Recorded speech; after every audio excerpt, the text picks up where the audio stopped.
So guys, আমরা এখন আছি মোরাপাড়া জমিদার বাড়ি সামনে, এবং এই জমিদার বাড়িটি এখন 1966 সাল থেকে মোরাপাড়া কলেজ হিসেবে ব্যবহৃত হচ্ছে। সো গাইস, মোরাপাড়া জমিদার বাড়িটি 62 বিঘা জমির উপর অবস্থিত। এই জমিদার বাড়িটি তৈরি করেন বাবু রামরতন ব্যানার্জি, যিনি এ অঞ্চলে মোরাপাড়া জমিদারি প্রতিষ্ঠা করেছিলেন।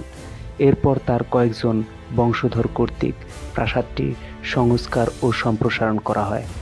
1889 খ্রিস্টাব্দে জমিদার প্রতাপচন্দ্র ব্যানার্জি এই ভবনের পিছনের অংশ সম্প্রসারণ করেন ও পরিবার নিয়ে এখানেই বসবাস শুরু করেন।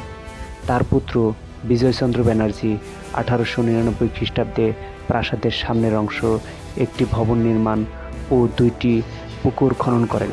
1909 খ্রিস্টাব্দে তার দুই পুত্র জগদীশচন্দ্র ব্যানার্জি ও আশুতোষ চন্দ্র ব্যানার্জি কর্তৃক প্রাসাদের দোতলার কাজ সম্পন্ন করেন।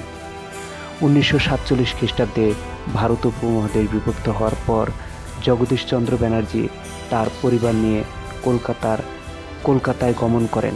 এরপর থেকে বাড়িটি পরিত্যক্ত অবস্থায় ছিল। 1948 সালে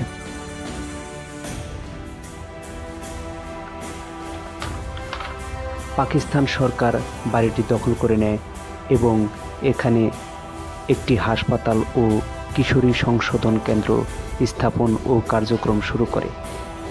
1966 সালে এখানে স্কুল ও কলেজ কার্যক্রম পরিচালনা করা হয়। 1986 সালে বাংলাদেশের প্রত্নতত্ত্ব অধিদপ্তর বাড়িটির দায়িত্ব গ্রহণ করেন, সেটিকে প্রত্নতাত্ত্বিক স্থাপনা হিসেবে তালিকাভুক্ত করে। বর্তমানে এটি সরকারি মোরাপাড়া কলেজ নামে পরিচিত। বিজয়চন্দ্র ব্যানার্জি ভবনটি বর্তমানে মোরাপাড়া সরকারি কলেজ হিসেবে ব্যবহৃত হচ্ছে। মানব সম্পদ উন্নয়ন ও বিজ্ঞান ভিত্তিক সমাজ প্রতিষ্ঠানটি অগ্রণী ভূমিকা রয়েছে।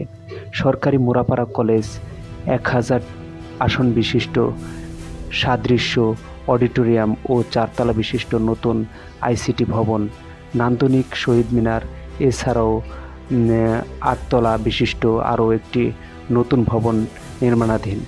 কলেজটিতে 4টি বিষয়ে অনার্স অর্থাৎ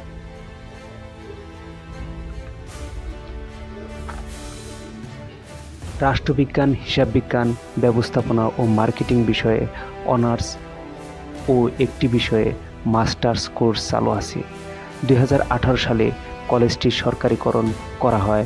বর্তমানে অত্র কলেজে 6153 জন ছাত্রছাত্রী অধ্যয়নরত রয়েছে। এছাড়াও কলেজটিতে উচ্চ মাধ্যমিক ও ডিগ্রি কোর্স পরীক্ষার কেন্দ্র রয়েছে।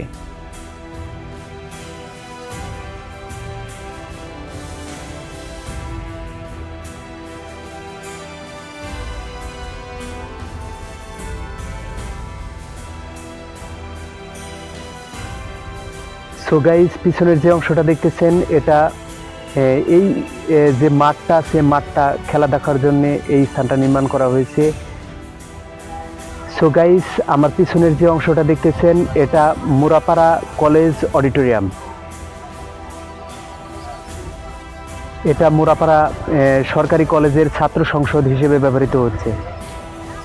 সো গাইস, পরবর্তী পর্বে থাকছে ভবনটির পিছনের অংশ।